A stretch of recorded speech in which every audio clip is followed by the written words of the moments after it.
자, 좀 진행을 이제 하도록 하겠습니다. 이 갈라디아서 읽으시면서 느끼신 부분들이 좀 비슷비슷한 느낌이 있으신 것 같아요. 두 분 말씀을 들어보니까 이 갈라디아서는 주제가 좀 명확하다. 네. 왜냐하면은 어떤 책을 읽었을 때 그 각자마다 다른 얘기를 하면 그게 좀 어려운 거거든요. 그 책이. 네, 그런데 이 책은 좀 명확하게 그 굵직굵직한 주제가 딱딱 드러나기 때문에 정말로 좀 간단한 책이다. 그래서 이 책을 뭐 바울이 썼는지 뭔지 이렇게 모르겠지만 그 일저자론, 그러니까 한 저자가 이 책을 다 썼다는 그 주장이 이제 일반적으로 힘을 얻고 있습니다.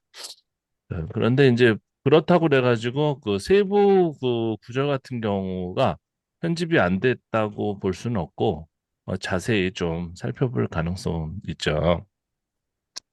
그래서 이제 여러분들께서 하신 그런 내용을 중심으로 해서 좀 비교적 간단하게 이 책이 그렇게 복잡한 책은 아니에요. 그리고 많은 부분들을 그 복음서부터 해서 얘기를 했었기 때문에 한번 빨리빨리 좀 이렇게 개괄적으로 찾아보도록 하겠습니다. 그래서 왜 바울은 증명할 수 없는 자신의 사도인과 자기가 전하는 복음이 진짜라고 주장하는 것일까? 네. 이 얘기가 사실은 모든 그 문제의 발단이죠. 네. 근데 좀 나쁘게 생각하면은 자신의 어떤 그 정당성, 입지 이런 것들을 그 변호를 하려고 하던 이 분이기 때문에 이분이 이제 이런 행위를 했기 때문에 거기에 이제 모든 것들이 따라왔다. 그렇게도 볼 수가 있습니다. 물론 그 바울부터 시작했을 땐 그렇게 생각을 할 수 있고 그리고 초기 교회의 그 입장에서 봤을 때는 이 사도 바울이 써놓은 책이 제일 많아요, 서신이. 예.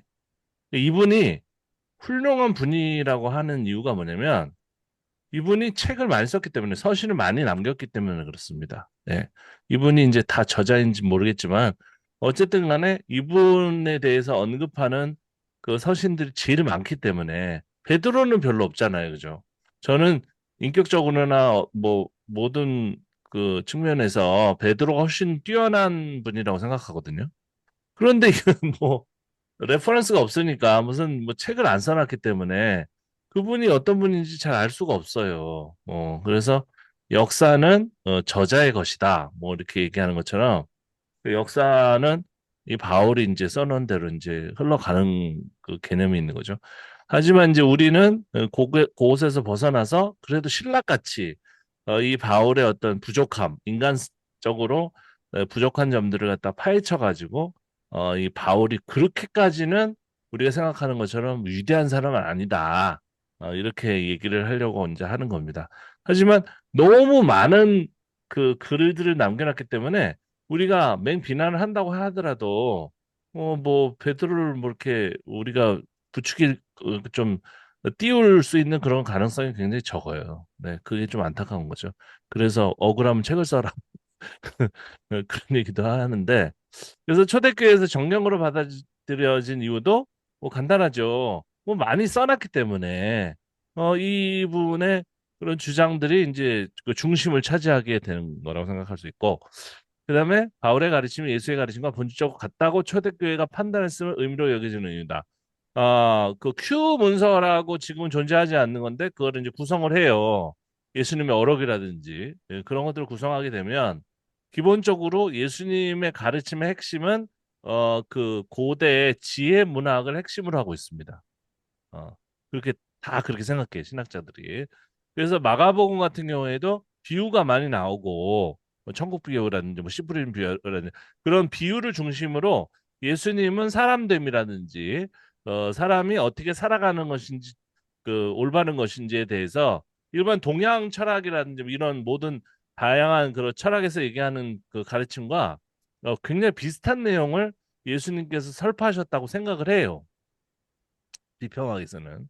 그래서 예수님의 그 본질로 가면 갈수록 이런 교리적인 측면보다는 이런 삶적인 측면을 갖다가 강조하게 될 수밖에 없다. 그래서 도울 같은 분도 그런 것만이 진정한 예수님의 가르침이다라고 하면서 그 내용이 불교의 가르침이라든지 유교의 가르침하고 비슷비슷하니까 그거를 비교해가지고 강의를 하시는 거예요.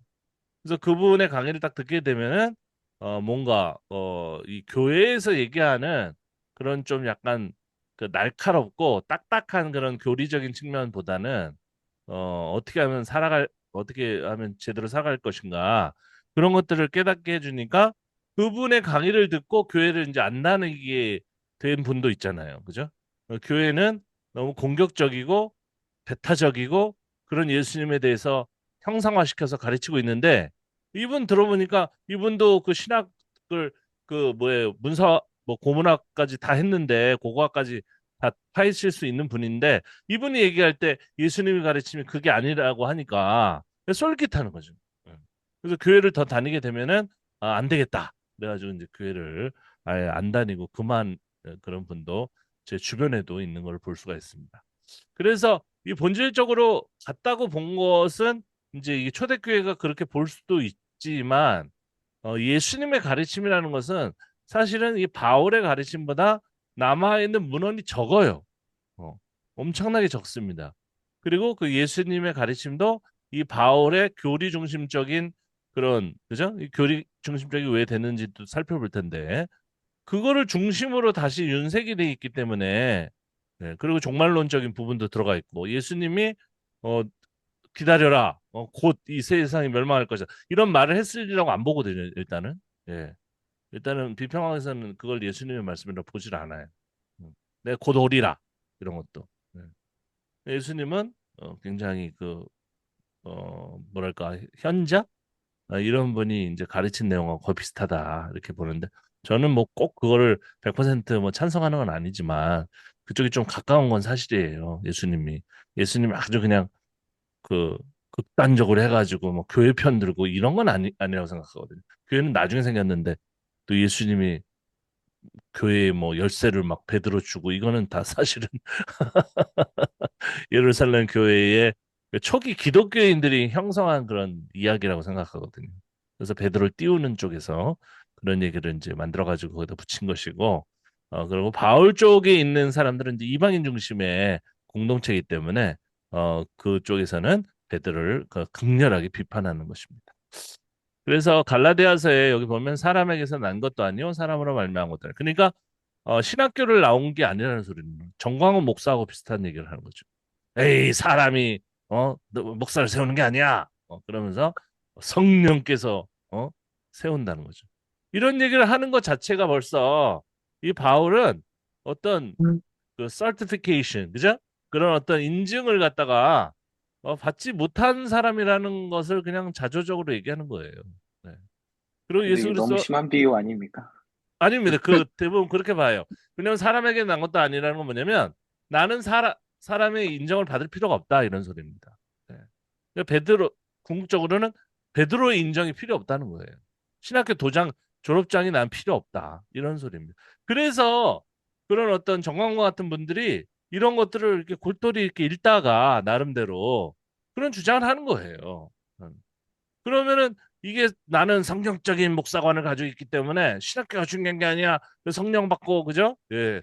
전도하면 돼. 이렇게 얘기를 하는 사람들에게 그거는 하나의 주장일 뿐이다. 바울이 왜 그렇게 주장했는지까지 살펴보자라고 하면서 이렇게 얘기해 줘야 되는 거죠. 근데 시대적으로는 그때는 그랬을지 모르겠지만 지금은 공부 안 하면 안 된다. 네. 이런 식으로 기도를 해야 되는데 그거를 이렇게 비평적으로 접근 안 해버리면 그거를 막을 방법이 없어요. 왜냐면 성경에 나와 있는데 이런 식으로 나와버리니까 바울이 언제 사도 됐습니까? 누가 인정했습니까? 왜 신비롭게 예수님 만났잖아요. 그러니까 나도 그렇게 했다는 거예요. 그럼 누가 그거를 부정하겠습니까? 예.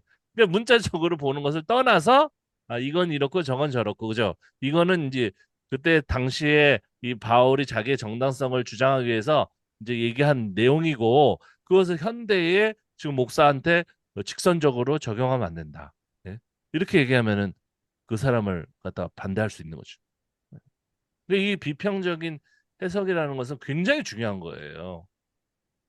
이게 없으면 이단이 엄청나게 나올 수 있는 온상을 만들어주는 겁니다. 우리가 그냥 따뜻한 마음으로 뭐 성령 받아서 뭐 하나님이 인정받아야지 이렇게 얘기할 그 가벼운 문제는 아니에요.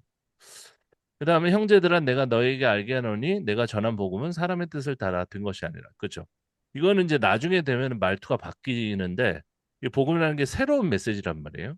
이 새로운 메시지라는 것은 결국 이것도 계속 나옵니다. 율법의 반대 개념. 그다음에 베드로하고 이제 척이 지는 거죠.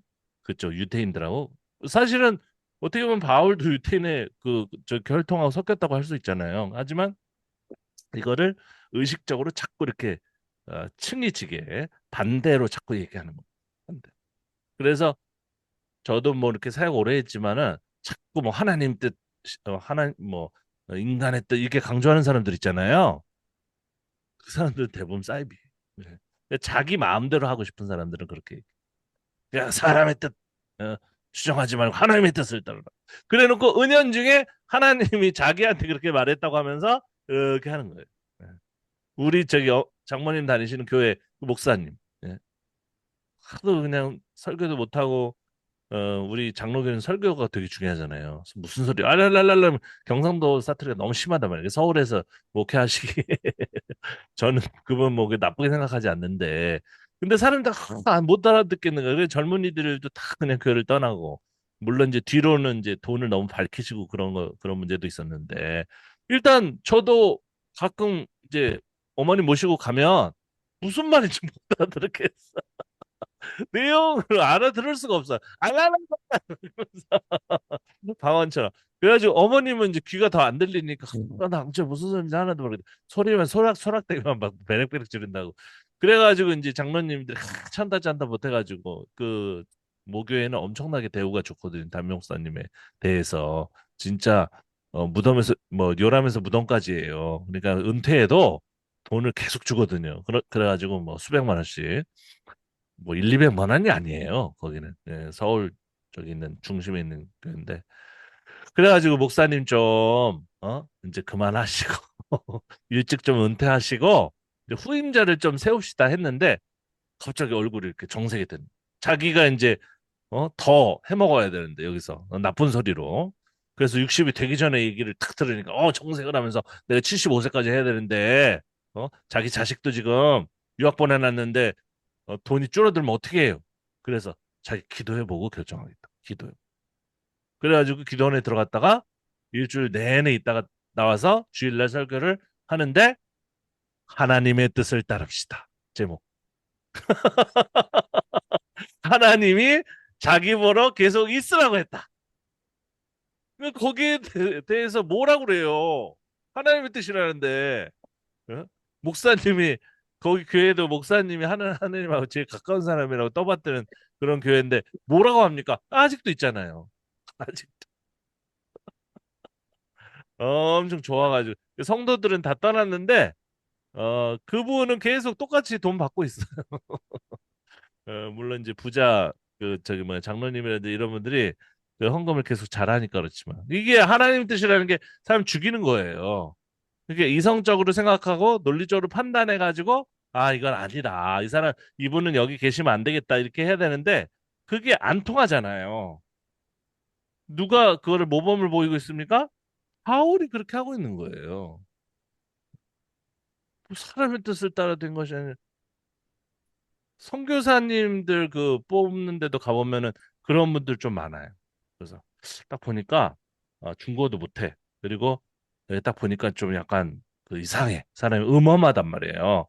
그래서 선교제 보내려면 선교 그 이상한 짓을 할 것 같아. 예. 여러 가지 우려를 합니다. 선교 단체에서. 근데 이분이 그 후원금을 잘 모집을 해. 돈을 잘 긁어와. 금방 수천만 원 이렇게 긁어와 그래서 선교에 도움이 많이 됩니다. 그런데 누가 계속 반대하는 거예요. 그죠? 이분은 이상하다. 선교지 어, 조용한 데 보내놓으면은 큰일 난다. 이렇게 얘기를 했는데 다른 분들이 또 보내자고 하는 거예요. 그러면서 뭐라고 합니까? 하나님이 소명을 주셨는데 어? 그걸 왜 우리가 반대? 그 속으로는 아, 돈 그거예요. 그래가지고 저기 오지 중국 어디 보냈는데 나중에 이제 제가 거기 점검하러 갔는데 거기 전도사님이 막 제가 저번에 얘기하자면 건드려가지고 거기 중국 사람을. 네. 근데 웃긴 게 뭐냐면은 그게 기간이 길어져 가지고요. 그 당하신 성폭력 당하신 분도 그냥 그러려니 하고 있어 이분도. 그냥 돈 주니까 기가 막혀. 그럼 아직도 하고 있을 것 같은데 추방됐나? 어쨌든 모르겠네. 자, 그래서 이런 것들을 너무 은혜롭게만 생각하지 마시고 왜 이 사람이 이렇게 너무 계속 강조하고 있나? 난 사도다. 그냥 한두 번 얘기하면 되지. 왜 계속 사도고 나는 사람의 뜻으로 된 것이 아니고 내가 사람에게서 받은 것도 아니고 배운 것도 아니고 이 큰일 날 소리죠, 지금. 배운 것도 아니고. 예? 어? 정광훈 목사가 어디서 받은지 알 수도 없잖아요. 근데 그래 하나님의 나라는 그런 게 아니라. 그 사람 직접 그러잖아요. 어, 목사가 아닌 것 같은데 가짜 목사라고 누가 그럽니다. 그랬더니 잊혀 죽었는다고. 똑같은 말 아닙니까? 그래서 이게 자꾸 너무 강조하고 반복하면은 거짓말일 가능성이 높아요. 예. 그래서 사실은 저는 이게 의심이 많이 됩니다. 이 바울이 사실은 이게 사도라는 것은 그 예수님의 직속 제자여야 되거든요. 같이 다녀야 되거든요. 근데 뭐 자기가 체험하고 와가지고 갑자기 자기가 그게 사도인가? 그럼 나도 사도겠네. 그래서 요즘 신사도주의가 나오는 겁니다. 그쵸? 자기가 사도래. 그래 놓고 사람들 모아놓고 예언해 주잖아요. 사도가 예언하나? 어쨌든 간에 그런 구절을 갖다가 해놓고, 아주 은혜롭게 말은 잘해. 혓바닥을 크게 한단 말이에요. 돈 버는 사람들은. 전 그걸 못 해가지고, 이거. 후원자도 잘 못하는데, 싱가포르에 있을 때 진짜 그냥 지갑만 열면은 100만 원씩 나오는 분들이 그렇게 많아서, 나는 뭐 하고 있었. 그때 와이프가, 우리는 그걸 못해.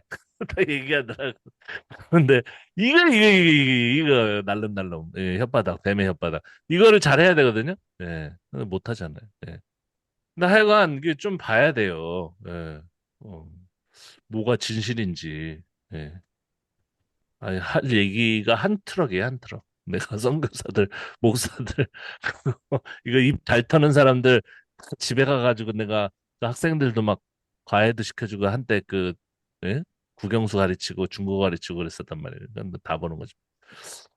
그래서 이 문서를 많이 썼기 때문에 이 사람이 책을 많이 썼기 때문에 좀 그런 좀 힘을 받는 측면이 있고 예, 너무 강조한다. 여기저기서 계속 사도 그랬을 때는 사도라는 것은 공격을 많이 받았구나.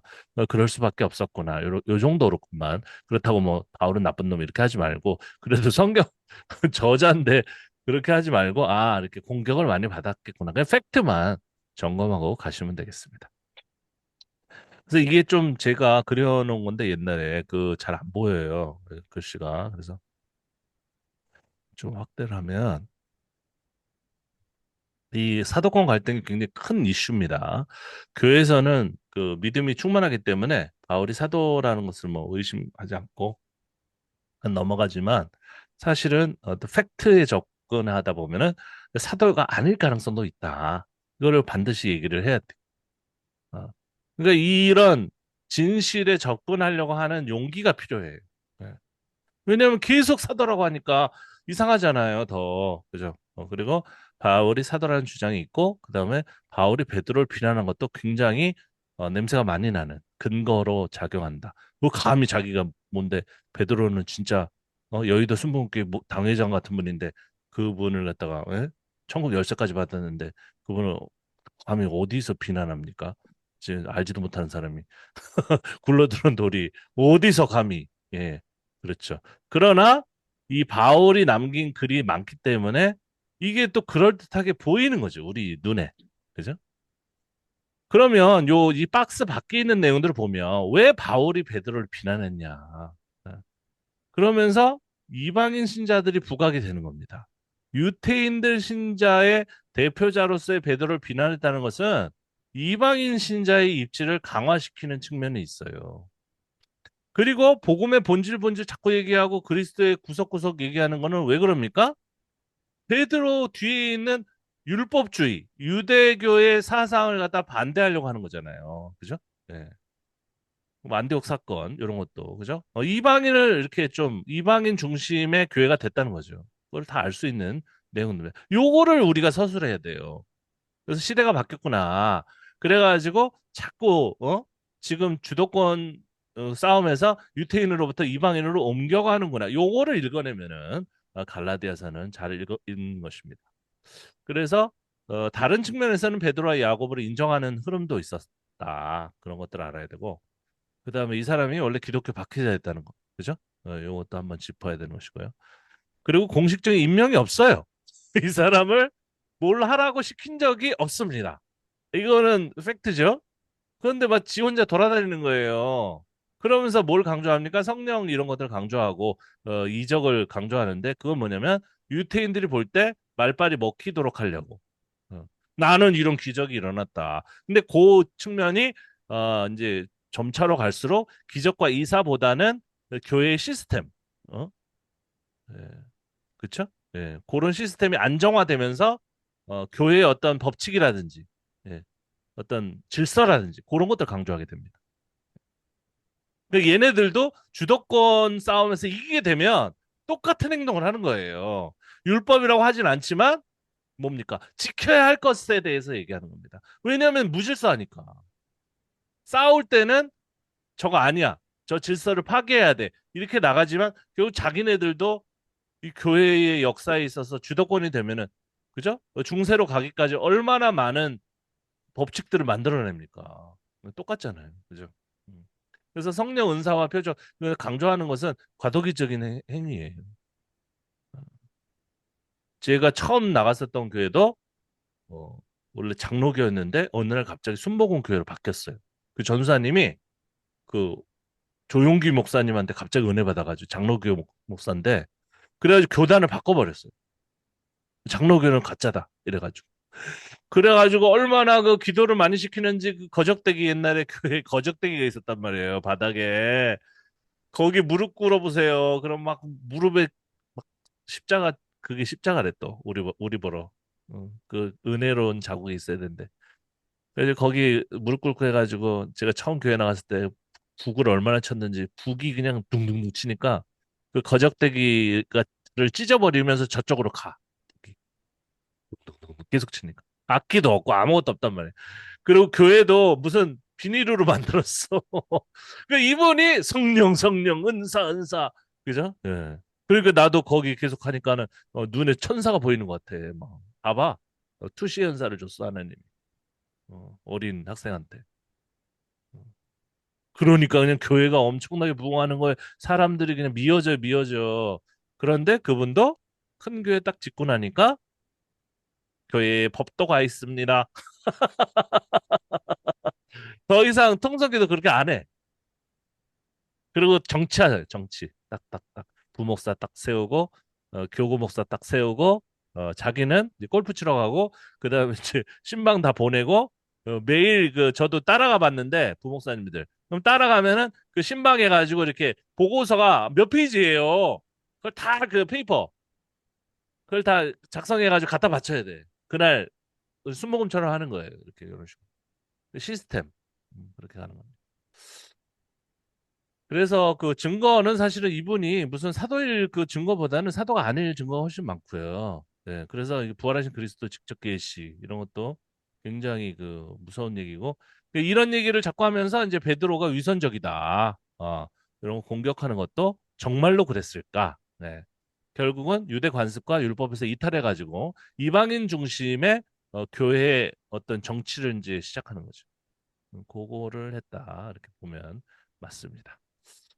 자, 이건 똑같은 내용이고요. 그 다음에 이제 그 이 문제 때문에 이제 핵심적인 갈등이 이제 등장하는 거죠. 이 굴러들어온 돌인 바울의 권위를 세우기 위해서 모든 질서가 다 뭉개지는 거예요. 어. 그 바울의 측면에서 보면 이 사람이 근거가 없는 사람인데 그러니까 정광훈 하나를 이제 하기 위해서 기독교 교리 자체가 다 무너지는 거잖아요. 그죠? 네. 목사도 필요 없고 그 신학교도 필요 없고 그렇게 되는 겁니다. 이 사람을 옹호해 줘야 되기 때문에. 지금 대통령 한 분을 그죠? 옹호하기 위해서 이분이 지금 쿠데타 비슷하게 이거를 해놨는데 이분을 옹호하기 위해서 모든 것들을 갖다 끌어다 대는 거잖아요. 그죠? 어, 되지도 않는. 원래 검찰이 그렇게 부드러웠습니까? 예. 엄청 무서운 곳이 제가 거기 검찰청은 아니고 거기 법원에 제가 한번 갔었는데 너무 무서워요. 앉아 있어도 진짜 눈물이 펑펑 나요. 그 무섭게 한단 말이에요. 그래가지고 주인이 아니더라도 빨리 얘기를 해야 될 것 같아. 얘기하면 빨리 가. 제 친구가 그 고등학교 때 갑자기 폭력으로 갔다 죽었단 말이에요. 가슴팍 맞아가지고. 그런데 경찰서, 그 다음에 법원까지 내가 증인이기 때문에 옆에 이게 봤기 때문에 그 증거하는데 너무 무서워. 내가 고등학교 때 아직 그 기억이 있어요.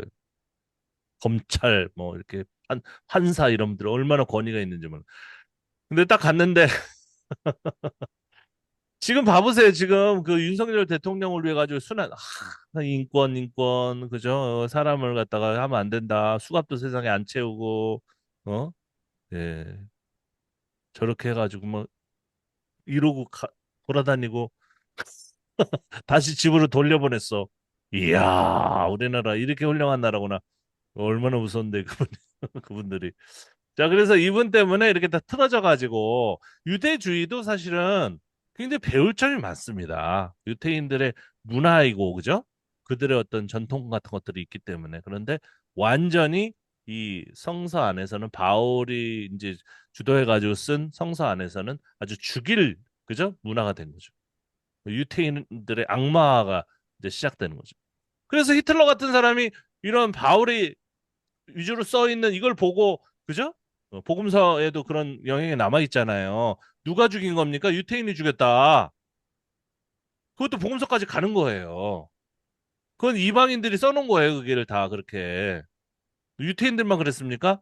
어, 엄밀하게 교리적인 측면에서 보면 모든 사람이 다 주인이죠. 우리가 다 하나하나가 예수님을 십자가에 못 박은 거죠. 그죠? 그렇게 얘기를 하다가 또 저쪽에서는 또 유태인이 또 잘못이라고 그러고 있고 안 되잖아요.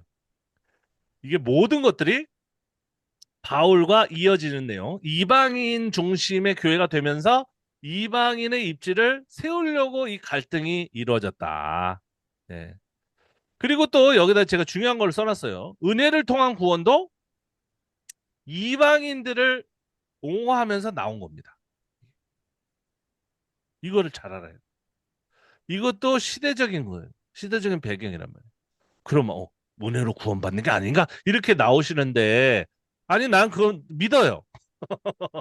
저도 제 행위가 아니라 예수님의 은혜로 구원받는 건 믿습니다. 교리를 제가 받아들인다고, 교리 차원에서는. 그러나 그게 왜 나왔냐? 그건 설명을 해야 될 거 아니에요. 교리가 언제부터 있었어요? 여기서부터 있는 거예요, 여기서부터. 네. 그러나 이것 못지않게 이 은혜를 통한 구원의 반대 내용도 성경에 많이 나온다. 네. 그러니까 아담 DNA 그 설만 있는 게 아니라 그게 뭐야? 그게 말이 돼? 이런 주장도 성경에 있어요. 아버지가 심포도를 먹으면은 씹으면 아들까지 씌어줘. 그게 말이 돼? 그죠? 구약에도 그런 내용이 나오잖아요. 그러니까 그 합리적이고 논리적인 주장을 하는 사람들도 있는데 왜 한쪽만 설교하냔 말이에요. 왜 한쪽만 갖다가 교리를 만들어 가지고 그것만이 진리인 양 하냔 말이에요. 그게 답답하다. 그럼 다시 돌아와서 그럼 송모 목사님은 은혜를 통한 구원을 안 믿습니다. 계속 얘기해 그분들은. 내일 설명하면은 그거에만 꽂혀가지고 저분은 이상하다. 이렇게 그게 아니고 나도 믿는다고 했잖아. 믿는데 이게 어떻게 해서 생겼는지를 설명을 하려고 한다고요. 그죠? 그래서 저번에 성경 공부할 때 계속 그 얘기하는 분이 있었어. 계속. 그러다 나중에 가서 뭘 얘기하냐면 목사님은 예수님을 믿으세요? 이 생쇼를 더 이상 못하는 거죠, 공부를. 나도 예수님 믿는다고요. 근데 이 은혜를 통한 구원 얘기가 어떻게 해서 나왔는지 설명한다고요. 그거를 배우려고 스터디 하는 거지. 그냥 믿으려면 못하는 스터디에 그냥 그 교리책 보고 그냥 아멘 할렐루야 하면 끝나는 거지. 그리고 또 여러분들 많이 그 질문하셨는데 할례도 같이 따라오는 거죠. 할례. 그죠? 유태인들은 그 할례가 중심이에요. 왜냐면은 그 국제 결혼을 많이 했단 말이에요. 그죠? 예, 포로기부터 해가지고 막 막 섞였단 말이에요. 사실은 이게 순혈주의가 없어졌어요. 없어진 지 오래됐는데, 이들이 그 유태인인지 아닌지를 갖다 알 수 있는 게 이제 몸의 그 어떤 그 표피, 성기의 표피를 보고 이제 판단을 한단 말이에요. 겉으로 보면 저 사람이 뭐 에돔 족속인지 뭐 팔레스타인 있는 유대인인지 아니면은 뭐 혼혈인지 알 수가 없어요. 그래서 할례, 몸에 있는 할례가 굉장히 중요하다. 벗어봐. 이러면 되는 거죠. 그래서 바울은 이 할례를 공격할 수밖에 없습니다. 할례가 뭐가 중요해? 그죠? 마음의 할례를 받아야지. 이러면서 깡그리 무시하는데 사실은 유대주의 안에서는 유대인들이 믿는 거 안에서는 할례가 굉장히 중요하다. 이런 겁니다. 그래서 이런 내용들이 잘 제가 뭐 나름대로 써놨고요. 이게 왜 이렇게 헷갈리게 만들어? 제 머리가 복잡했었어요. 이거 만들 때. 그래서 이 문화적인 장벽을 제거한다는 건 뭐냐면 자꾸 이방인들 중심의 이제 교회가 되다 보면은 약간은 다원주의 쪽으로 가요. 왜냐면 그때 로마 시대나 그리스라든지 모든 것을 수용하는 차원이 있었거든요. 그러니까 다원주의적으로 가니까 교회에서도 약간 문제가 생긴단 말이에요. 왜냐면 다원주의는 그 멤버들이 다양한 생각, 조금 오픈 마인드로 나가거든요. 그래서 유태교를 갖다가 다 물리치고 반대했는데 또 이거는 또 우리의 결속력을 위해서는 뭔가 필요하잖아요. 그래서 그리스도의 구원을 계속 얘기하는 거예요. 그리스도, 그리스도, 그리스도. 계속 그거 얘기하게 되는 겁니다. 교리를 그래서 강조하게 되는 거죠. 그래서 율법으로부터의 자유는 했는데 이거 뭐가 필요한 거죠. 법칙이 필요한 거죠. 엉망진창이 되잖아요. 그죠? 그 유대 관습을 또 어떤 사람은 다시 가져오자고 했단 말이에요. 근데 그거는 전통적으로 바울부터 아주 그냥 엄청 악마적인 것으로 생각했기 때문에 그건 안 돼. 그러니까 이제 교회 내부적으로 그 질서를 잡기 위해서 그런 법칙들을 만들어 나가는 것이 이제 우리 그 김성환 선생님께서 말씀하셨던 것처럼 갈라디아서에 나오는 좀 윤리적인 측면, 그죠? 여기 뜬금없다 갑자기, 그죠? 이거 왜 나오지? 그런데 뭐 그런 차원에서 한번 정리를 해보는 거예요, 이 사람들도. 자, 그래서 정리를 잘 해주셨어요. 그래서 기록 목적 혹은 이유 해서 인사, 그리스도 대속으로 얻는 구원. 이게 앞에 있는 것은 굉장히 중요하게 생각하는 주제입니다. 그래서 이 사람들이 지금 부여잡고 있는 것은 이거밖에 없어요. 그리스도의 대속으로 얻는 구원이다. 그렇기 때문에 율법을 멀리하라. 유대 율법을 얘기하는 사람은 나쁜 사람이다. 그죠? 계속 반복합니다. 율법이 아닌 그리스도를 믿음으로 얻는 구원을 계속 얘기하는 겁니다. 우리 교회가 뭡니까? 어? 너희들 행위로 얻는 거야? 구원?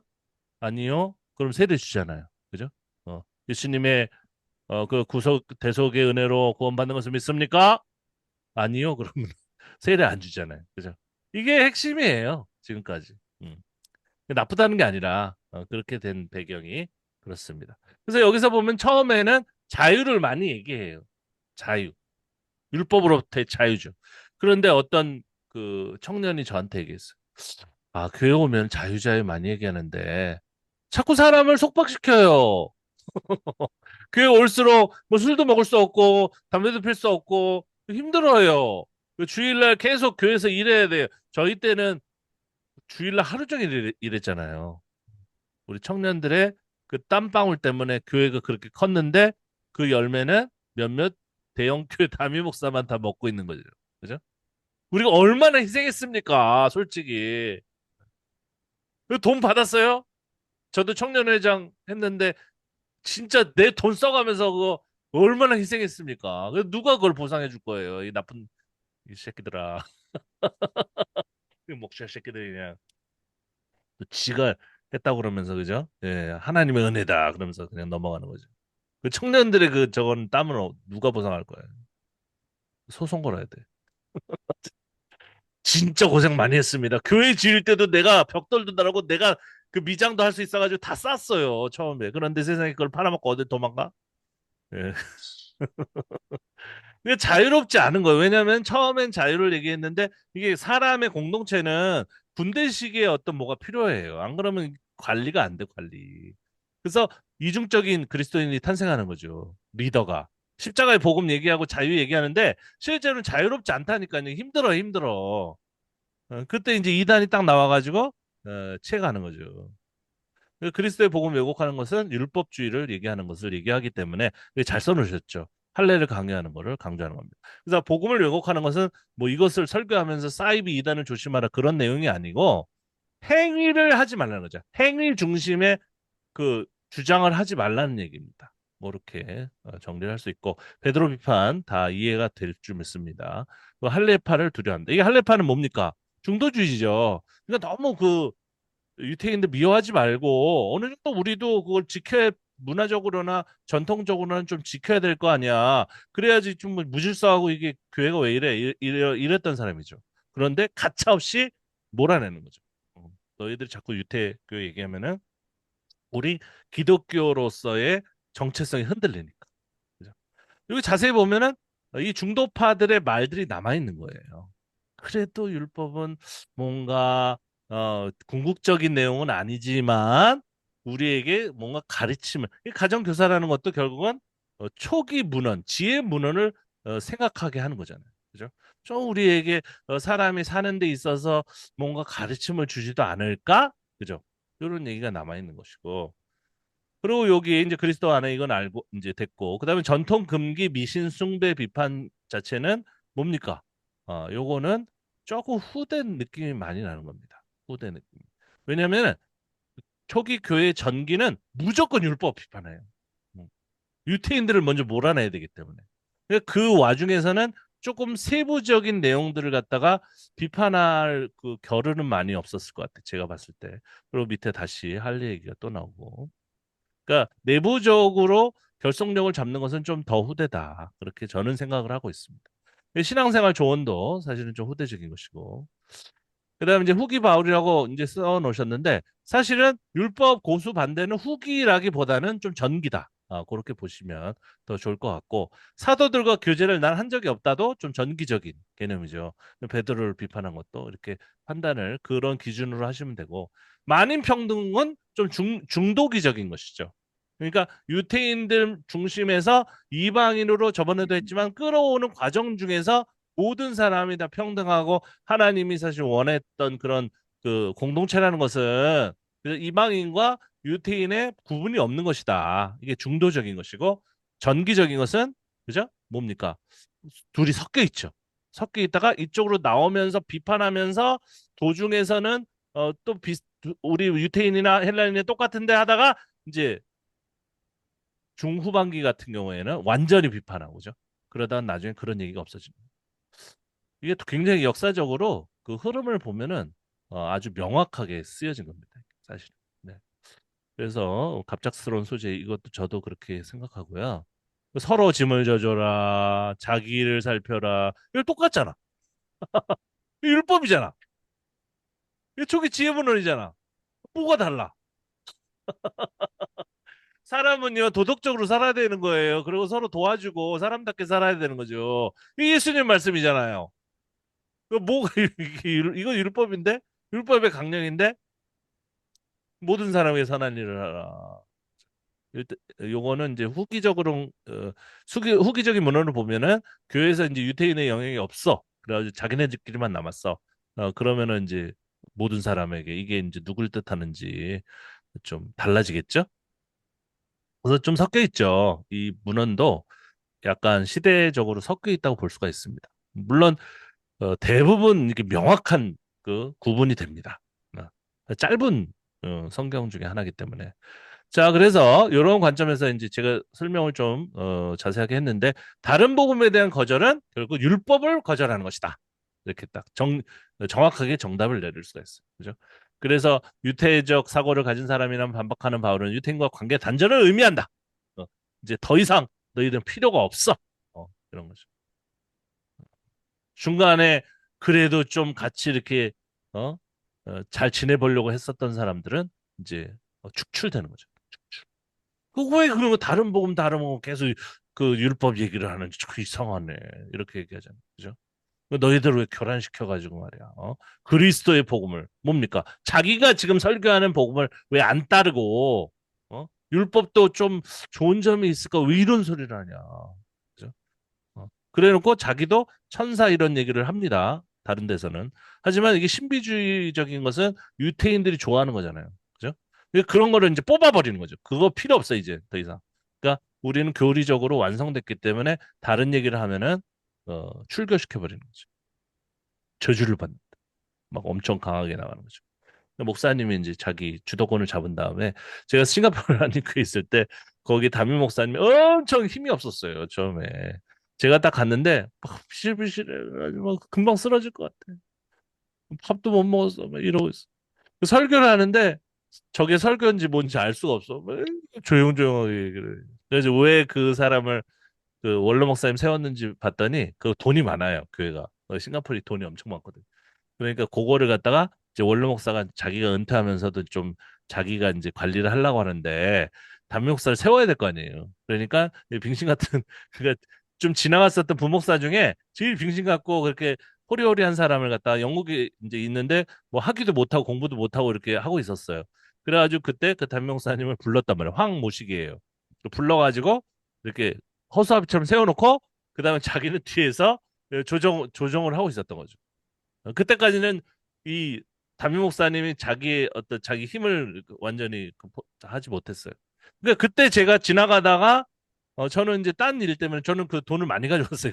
그때까지만 해도 옛날에 중국어 학원 그때 해가지고 벌어가지고 그 돈이 많았기 때문에 저는 자비량으로 성교하고 그러고 그리고 돈이 얼마나 많았겠어요. 그 아이들 다 키우고 싱가포르 와니까 뭐 중국어도 가르치고 뭐 지금 다 썼지만 어쨌든 영어도 가르치고 좋다. 그래서 영국에 갔더니 영국은 좀 치안이 좀 무섭더라고요, 밤에. 그래서 여기보다 날씨도 그렇고. 그래서 그거보다 싱가포르에 와가지고 따뜻한 나라에서 키워야지. 그래가지고 저 이제 다 집도 알아보고 수영장 있는 아이들이 수영 잘할 것 같아서. 나 하나도 안 해. 괜히 비싸게 그거를 렌트했어. 수영 안 해. 안 하고 거기서 떠나올 때 수영하겠다. 이런 얘기를 하더라고요. 더워 죽겠는데 왜 이렇게 집 안에 수영장이 있어도 안 해요. 근데 없는 거에 갈구하는 거예요. 없는 거에 좀 약간 끌리는 거죠. 근데 어쨌든 간에 거기 이렇게 잘 있었어요, 저는. 아무것도 안 하고 처음에는. 그랬는데 갑자기 그 비실비실한 목사님, 송봉 목사님 저 좀 도와주세요. 진짜 이게 똑같이 이렇게. 어. 그래서 왜 그러십니까? 했더니 제가 설교 시간에 너무 가슴이 떨려가지고 그랬더니 막 그 안수 집사하는 사람이 설교 단에 있는데 올라와 와가지고 그 뒤에는 원로 목사가 있어요. 왜냐하면 이분이 말을 안 듣는 거야 조금씩. 그러니까 열받으니까 네가 목사야. 이게 설교도 못하고 막 그러면서 막 멱살을 잡는 거야. 막. 그럼 내가 처음에는 모르니까 세상에 설교 시간에 이런 싸가지 없는 깡패가 있어. 내가 다 막아줬어요. 아니, 큰 소리 안 쳤지만, 좀 예배 끝나고 하시죠. 그러면서 이렇게. 근데 몸집 크잖아, 일단. 위압감을 주잖아. 어, 막아주니까. 목사님 너무 감사합니다. 근데 이분이 이제 그 대형교회 거기 저기 부목사를 하셨었는데, 그 사모님이 서울대학교 나오고 머리가 똑똑해요. 이렇게 머리 비상한 두뇌요, 두뇌. 그리고 이분은 타종교에 관심이 많아요. 이분은 교회에서 장학금을 받아가지고 그 석사를 어디서 했냐면 동국대학교 가가지고 불교를 했어. 그러니까 저는 장로교에서 쭉 자랐고, 뭐 칼빈주의는 뭐 몸에 배 있죠. 근데 그분이 설교하면 문제가 많아. 내가 보니까. 어. 그래도 설교를 저렇게 하냐? 그건 아닌데. 그러면 혼나겠다. 그러니까 이제 그 교인들이 그거를 꼬투리 잡아가지고 그렇게 괴롭히는 거예요. 막 욕하고 막 회의 때 저는 뭐 지나가는 사람인데 회의 때 내가 왜 들어갑니까? 당회하는데. 나 보러 와주세요. 그래가지고 제가 거기 그 내가 보디가드야? 이제 거기 앉아 있었단 말이에요. 나 지금 바쁜데 아이들 지금 어디 놀러 가야 되는데 워터파크 가야 되는데 여기 왜 와 있어 이랬는데 목사님 제가 생활비고 뭐고 이런 거 다 세세 700만 원을 챙겨주더라고요. 그러니까 그분이 슬슬 모든 재정을 자기 관리하기 시작하는 거야. 처음에는 200만 원밖에 안 주더니 700만 원을 주는 거야, 막. 거기 비싸요, 근데 싱가포르이. 예. 제가 렌트비가 그때 당시에 십몇 년 전에 렌트비 20년 이제 넘었네. 200만 원 했었거든요. 한 달에. 전 내고 그 수영장 있는 그 해가지고 아이들 좀 어렸을 때 키우자 해가지고 했는데 계속 올라가는 거예요. 그래가지고 기러기로 온 아주머니들이 그 콘도미니엄 한 방을 얻어가지고 새 집, 네 집이 비싸니까. 그 아이들하고 같이 살면서 이제 언어 가르치고 그럴 때가 있었어요. 방송에서 싱가포르이 천국의 나라다 그래가지고 아이들을 데리고 기러기 뭐 해가지고 와가지고 가르쳐 줬었거든. 그래서 제가 사실은 목회하러 간 게 아닌데 그 아주머니들 갖다가 목회하다가 그냥 시간을 다 보냈어. 위로해주고. 그리고 또 엄마가 아이하고 같이 왔는데 돈이 없으니까 아이만 놔두고 가버려. 그럼 어떻게 하라고 나보러. 그 아이들 밥 먹었냐? 너 숙제했냐? 중국어 어려워. 일로 와. 그래 내가 가르쳐주고 막. 그러다가 이제 나중에 이제 제가 막 그 과외도 하고 그랬어요. 네. 그랬는데 그 목사님이 돈을 왕창 주는 거야. 그래서 이상한데 이거 이렇게 많이 주지. 이 와이프는 좋지요. 저희 와이프는 돈 많이 주니까 그걸 막 그냥 거기 진짜 행복하게 살았어요. 저희는. 그런데 이제 원로 목사가 이제 주도권을 뺏겼다는 걸 딱 아니까 이제 거꾸로 된 거야. 담임 목사님은 설교가 달라요. 오늘 목소리가 달라. 그런데 그 내용은 이상해. 뭐 부처님이 예수님 비슷비슷하다 이런 얘기. 그래가지고 목사님 그것을 그렇게 설교하시면 안 돼요. 그래서 내가 설교를 다 써줬어요. 주일날. 그렇게 하면 안 됩니다. 그랬더니 좀 비슷하게 됐어. 이렇게 다른 교회에서 하는 것처럼. 우여곡절이 많았습니다. 그걸 다 책으로 써가지고 공개해버릴거든요. 그런데 뭐야 그 목소리 커. 그래가지고 그 분이 나를 또 미워해가지고 내가 도와줬는데 그렇게 미워하는 거예요. 나를 또 나중에. 왜냐하면 너무 또 원로 목사님 괴롭히니까 나는 또 중간 입장에서 그건 아니다 이렇게 해가지고 한마디 했다가 또 미운털 박혀가지고 그런 일들이 얼마나 많은지 몰라요. 교회. 예, 원로 목사님이 그 설교할 기회를 다 뺏어버렸어. 그래가지고 겨우 몇 번 나오면 원로 목사님이 이렇게 종이로 한 10페이지를 써갖고 와요. 그래가지고 하나님 죽여주시옵소서. 얼마나 웃긴지 몰라. 근데 제가 하나님의 말씀을 듣지 않고 그죠? 저 사람을 세워서 이렇게 당한다. 그죠? 이런 얘기를 하는. 그러면 또 오래된 교회는 이 담임 목사 나쁘네. 그래가지고 그 파가 생기는 거야. 저 원로 목사님 파하고 이렇게 담임 목사님 파하고 이렇게 또 생기는 거야. 내가 얼마나 웃긴지 몰라요. 난 중간에서 에이 썩을 난 여기 이제 그 못 있겠다. 그래서 이제 나와서 이제 나머지 몇 년 동안 이제 아이들하고 저희 가족에 집중하고 이렇게 했는데 그 집중하게 된 이유가 뭐냐면 너무 싸우는 거예요, 이 사람들이요. 예, 또 이렇게 하나요? 그죠? 저주를 받아라, 욕만 없다시피 했지. 그 설교 내용이 다 공격하는 거예요, 다. 네, 저주를 받아. 그러니까 이런 본문을 하나님의 말씀으로 받아야 되겠습니까? 우리가 전파하지 않은 다른 예수를 전파하거나.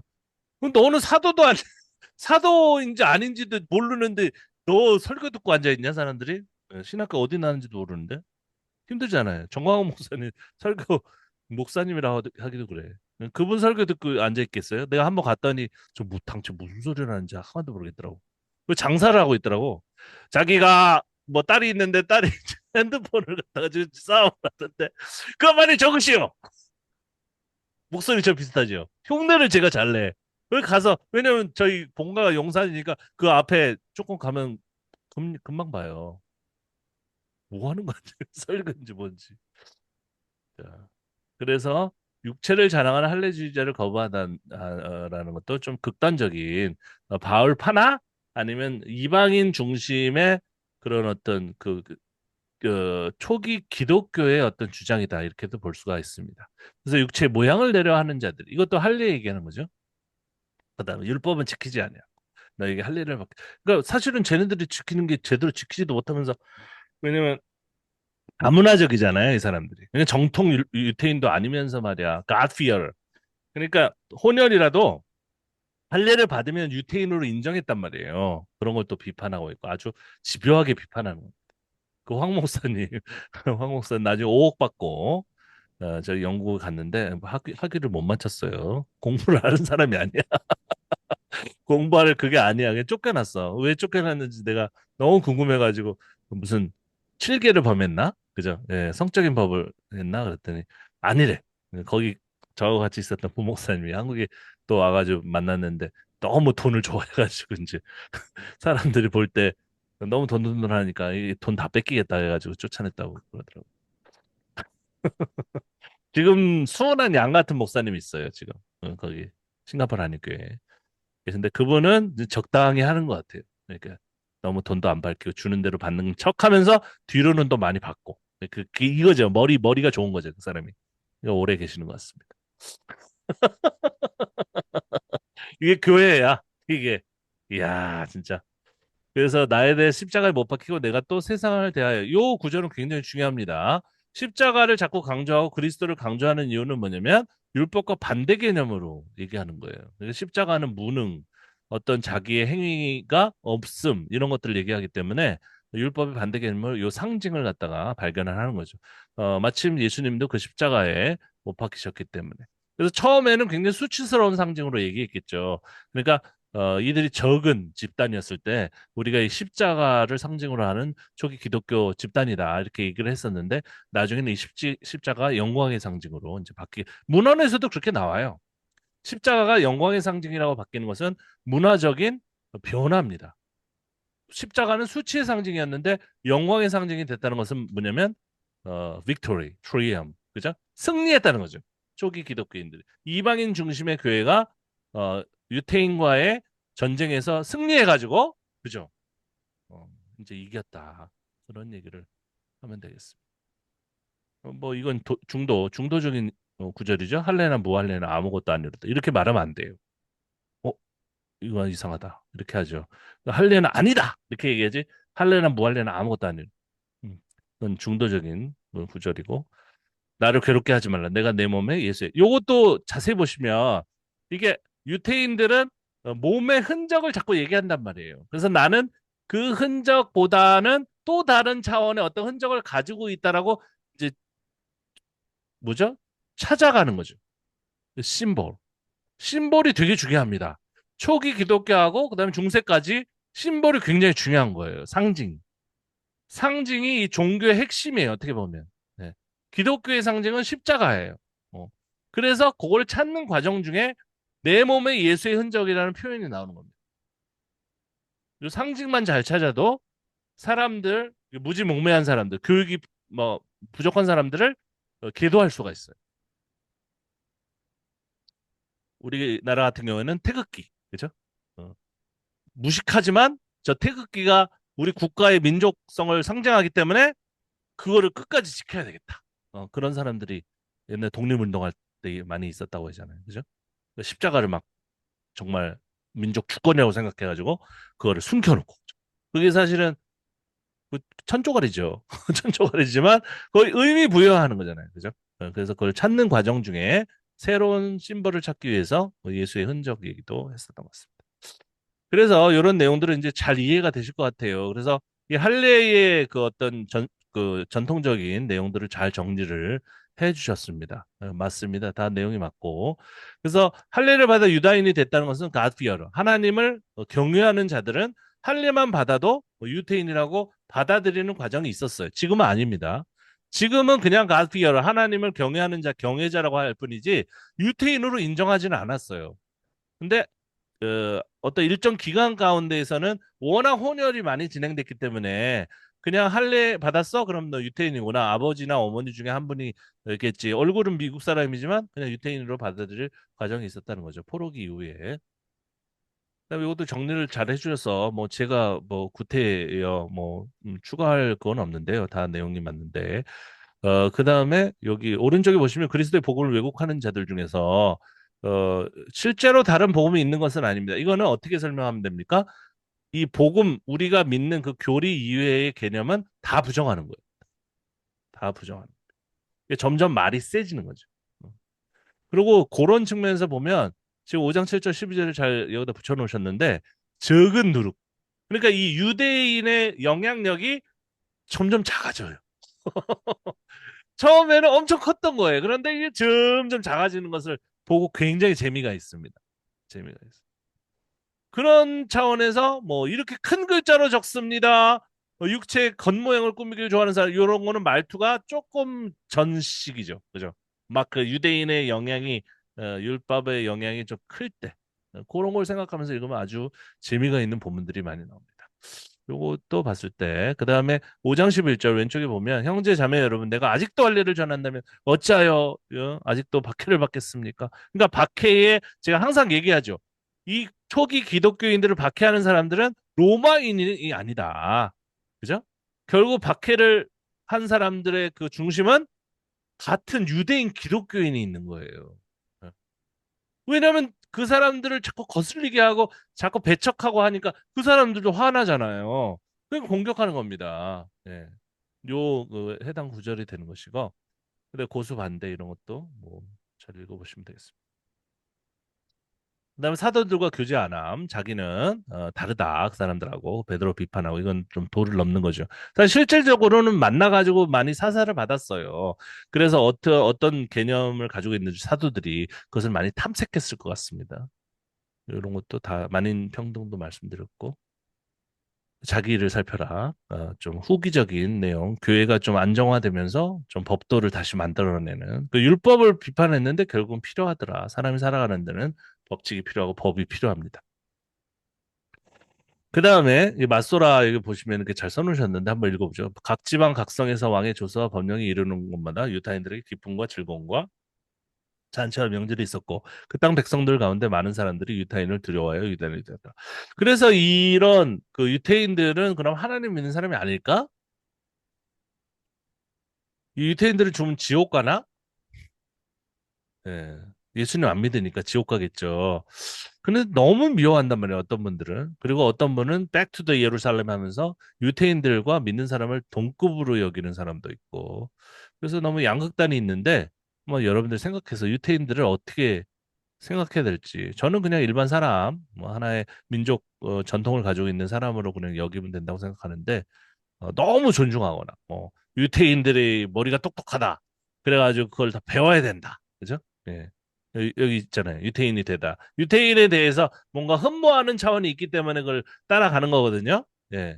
장사도 잘하고 머리가 똑똑하니까 지혜롭고 그런 어떤 추종자가 될 수도 있고 아니면 그냥 미워하는 그죠? 어, 히틀러처럼 다 없애버려야 되는 그런 존재로 볼 수도 있는데 너무 악마화시켜서는 안 될 것 같아요. 네. 이 오른쪽에도 잘 써놓으셔서 한번 보면 헬레니즘 시대에 개종 관습이 있었다. 그러니까 이게 혼혈이 되는 거예요. 유대인이 누가 유대인이고 뭐 순혈주의가 뭔지 그걸 얘기하기가 좀 어렵습니다. 우리 한국도 마찬가지죠. 우리 한국인이 누굽니까? 예. 저도 송신데 사실은 뭐 이렇게 얘기하면은 누가 날 때리려고 하겠지만은 저도 한국인으로서 정체성을 가지고 있고 독도는 우리 땅이다 이거 주장을 합니다. 그냥 너무 과하게 해가지고 마치 무슨 그냥 하늘에서 그 chosen people 하나님이 선택한 우리 설교 때 많이 들었잖아요. 우리 조선 민족은 하나님이 선택한 민족입니다. 이렇게 얘기하고 그러면 너무 좀 파쇼적이고 좀 뭐랄까 사회주의 같아. 중국 사람들이 그런 거 주장할 때 보면은 기가 막히잖아요. 우리 중국인 그러는데 네가 뭐 어디서부터 어디까지가 중국이냐? 자기가 한족이래 그러면 그래? 다 섞여가지고 거기가 춘추 전국 시대에 이리 갔다 저리 갔다 그죠? 심지어는 저 유럽 사람들하고도 섞이고 저 야만족하고도 섞이고 그죠? 지네들이 오랑캐라고 하는 사람들을 다 섞였는데 뭐가 뭐가 순수한 한족이야 한족이 이놈아 제가 그렇게 얘기하고 싶어도 그들의 어떤 정체성이 있으니까 뭐라고 하지 못하거든요. 근데 너무 그냥 핏대를 세워가지고 말이야, 자기 한족이 최고고, 세계의 중심이고 말이야, 다른 민족을 무시하고 이러면 안 되잖아요. 어느 정도 해야지. 그랬습니다. 마카비 그 항쟁이 있었죠. 전쟁이 있었을 때 사실은 유태인이 강제로 이방인들에게 할례를 시행한 사건이 있었어요.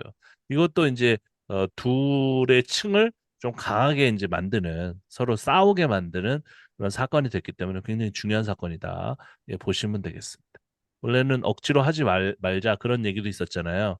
근데 나중에는 이제 완전 싸우게 되는 두 부류가 되는 거죠. 이것도 한번 좋은 내용인 것 같습니다. 그래서 할례가 유대교에서 언약의 백성으로 들어가는 입문 의식이기 때문에 이렇게 중요한데 이 할례를 갖다 무시해버리면 그죠? 유태인이 화가 나죠. 그래서 초기 기독교인들을 사실은 그 박해하는 그 입장에서 자꾸 이렇게 근본적인 부분을 갖다 이렇게 부정하니까 우리 일제강점기 때 왜 우리가 죽어라고 싸웠습니까? 창씨개명 하잖아요. 우리 한국 사람이 이름을 처음에는 그냥 쓰게 했단 말이에요. 그때까지만 해도 뭐 그냥 이렇게 그런가 보다 이렇게 그죠? 왔다가 가겠지. 이런 사람도 있었대요. 그런데 그냥 조선 민족을 지워버리려고 하잖아요. 히틀러처럼. 그러니까 싸우는 거죠. 죽기 살기로. 뭐 이렇게 건드리란 말이야. 너무 극단적이잖아요. 그죠? 예, 뭐안 됩니다.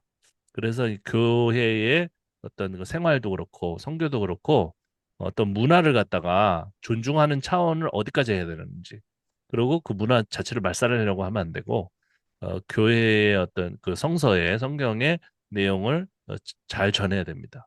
교리는 전하되 그 문화를 좀 존중하는 차원에서 그런 문화는 좀 개선될 여지가 있으면 어떤 거는 좀 약간 비판적으로 대해야 되는지 그러니까 이거는 밑도 끝도 없이 그 문화를 배우지도 못했는데 막 태국 가가지고 다 그 이단소굴이네 해가지고 사탄의 그런 사람도 있잖아. 그 예전에 베트남인가? 어디에 자기 성수라고 만들었어. 그걸 어디서 나왔는지 모르겠어요. 그 물인데 성수래. 그래가지고 그거를 막 뿌리면서 다니는 거야. 그 절에 뿌리면서 막 할렐루야 막 이상한 방언하면서 머리가 너무 아파가지고 참 이상한 사람들 많아요. 네, 그래서 율법 준수를 넘어 신앙 공동체 잘 적어놓으셨죠. 그래서 이건 굉장히 배울 점들이 있단 말이에요. 그래서 이 초기 기독교인들이 많은 부분이 유태교에서 나온 크리스찬들이었었기 때문에 제가 보면 이게 너무 박해가 있고 그다음에 극단적으로 가고 싸움이 있었고 그죠? 그런 극렬주의자 때문에 이런 상황으로 갈 수밖에 없었지만 조금 제가 바라는 것은 좀 잘 서로 유대 관계를 가지면서 싸우지 말고 이렇게 나갈 수도 있지 않았을까. 굉장히 안타까운 거죠. 안 됐겠죠, 역사적으로. 안 됐겠지만 그렇게도 될 수 있었다. 베드로 중심으로 해서 이렇게 잘 신앙을 기독교라는 모습이 어떻게 보면은 요즘 멀티버스 얘기를 많이 하는데 우리는 상상할 수 없지만 어떻게 생각하면 굉장히 유대교와 기독교가 이렇게 잘 호응하면서 이렇게 발전할 가능성도 있었다. 그랬다면은 지금 우리가 믿고 있는 기독교도 굉장히 유하겠죠. 그래서 다른 종교에 대해서도 인정하면서 우리 거는 우리 나름대로 잘 믿고, 어, 그게 나쁜 게 아니라고 생각합니다, 저는. 네. 막 싸워가지고 말이야. 쟤네들은 다 사탄이고, 쟤는 다 죽어버려야 되고, 그건 아니잖아요. 그러면은, 그렇게 생각하는 사람들만 저기 산 속에 올라가가지고 살면 되잖아요. 자, 그래서 이제 그림으로 좀 정리했던 것들을 보면서 좀 마무리를 해보도록 하겠습니다. 그래서 주요 요소는 인물이 중요한 거예요. 바울이라는 사람, 그리고 베드로라는 사람, 유태주의자들이 이제 등장인물이 있고, 이들이 서로 역학관계를 막 이렇게 다툼을 일으키면서 이런 성경에 특별히 갈라디아서의 주제가 형성되고, 그다음에 할례에 대한 입장도 생겼고, 그죠? 그 배후에는 이방인 중심의 교회가 주도권을 잡으면서 이렇게 됐다. 그림이 옛날 그림이라 옛날에 PPT를 이렇게 만들어가지고 어쨌든 보시기에 그럴지 모르겠지만 하여간 나름 정리를 해봤습니다. 그래서 그리스도의 대속으로 그갈 수밖에 없었던 경로죠. 그래서 갈라디아 교회의 상황이 있었고 자기네들의 정체성을 갖다 확보하려고 하는 그거 그리고 바울 중심으로 율법주의 문제 율법을 갖다 배격하려고 하다 보니까 대체제로서의 그리스도의 대속을 강조해야 되는데 그리스도의 대속은 행위가 전혀 없는 겁니다. 전혀. 그러니까 요 설교를 할 때 좀 주의할 점이 있어요. 은혜로만 이신칭의를 강조하는 건 좋아요. 그거를 잘 묵상하면 그 은혜롭습니다. 우리가 행위가 아니라 하나님이 그죠? 우리 전도 폭발 제가 그걸 수년 동안 가르쳤는데 하나님의 은혜입니다. 눈물 쭉 흘러요. 내가 내 힘이 아니라 얼마나 은혜롭습니다. 습니까? 근데 그거만 계속하면 안 돼요. 그러면은 이상한 녀석들이 생겨요. 하나님의 은혜입니다. 눈물 쭉 흘리고 눈 딱 뜨고 가가지고 이상한 짓 하는 사람이 있어요. 그래도 하나님이 나 구원하시는데 그죠? 이거죠. 그런 거를 잡아내야 된다. 왜냐면 우리 공동체니까. 그렇게 하면 안 된단 말이에요. 그렇게 하면은 교회가 오래 못 가요. 예전에 검색해 보시면 아시겠지만 자기 자식들 키우기 부담스럽다고 교회 열심히 다니는 아빠가 한강에 던져버렸잖아요. 애들을 둘이. 그래가지고 교회 다니신 분이 이렇게 아이들을 살해하셨어요. 그랬더니 죄는 씻을 수 있습니다. 그리스도의 대속. 그러니까 이신층이는 그거를 잘 이해하는 사람한테는 은혜가 돼요. 근데 그걸 이용해 먹으려고 하는 사람들도 케어를 해야 되는 거죠. 목회에서. 그래서 어떤 때는 진짜 저게 복음주의적인 설교인지 싶을 정도로 강력한 적이 있어야 되는 거예요.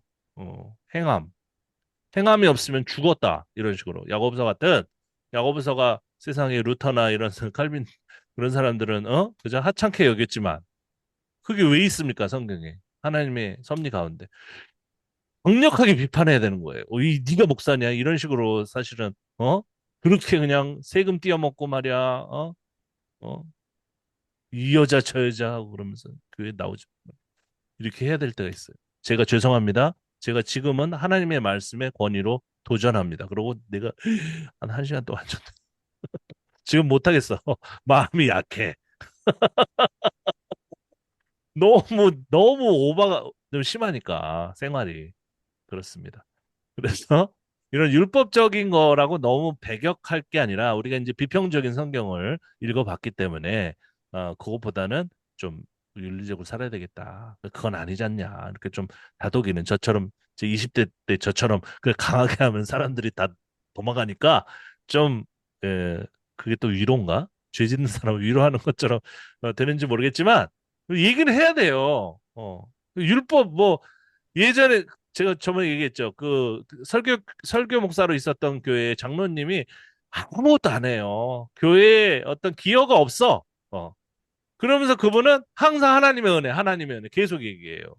그러니까 하나님의 은혜로 자기는 계속 잘 먹고 잘 산다 이거죠. 예.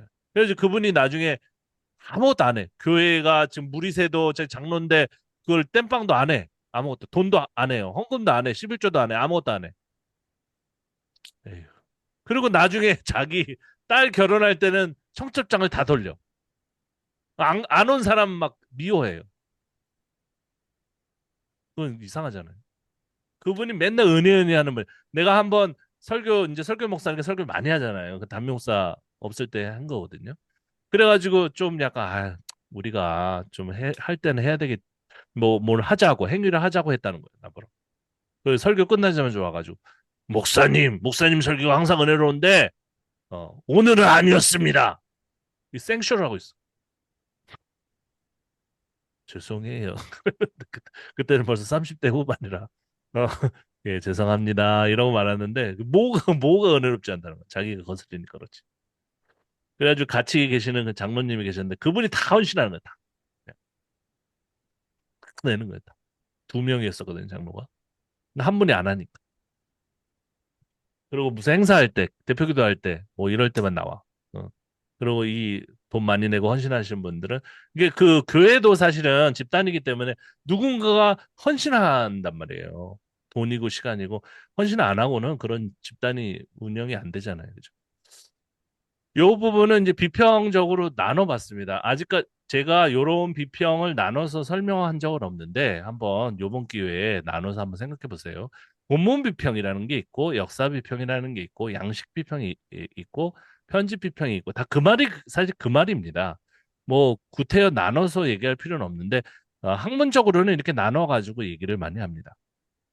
수사학적인 것은 어떤 묘사가 어땠다. 그죠?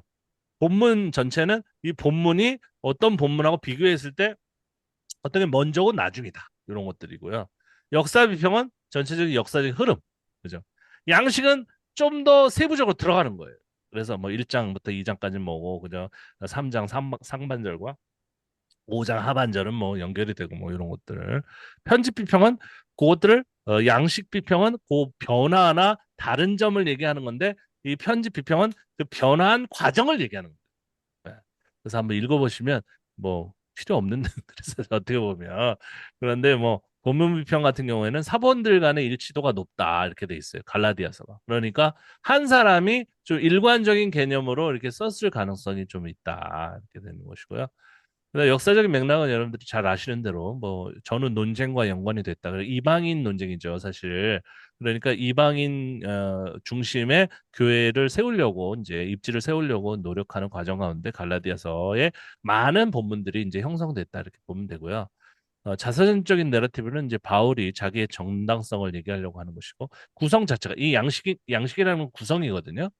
그래서 신학적 논증이 좀 길고 그다음에 윤리적 권면이 이제 있는데 결국 윤리적 권면이라는 것의 많은 부분들은 좀 후기적인 초기 기독교에서 나왔다고 보면 되겠습니다.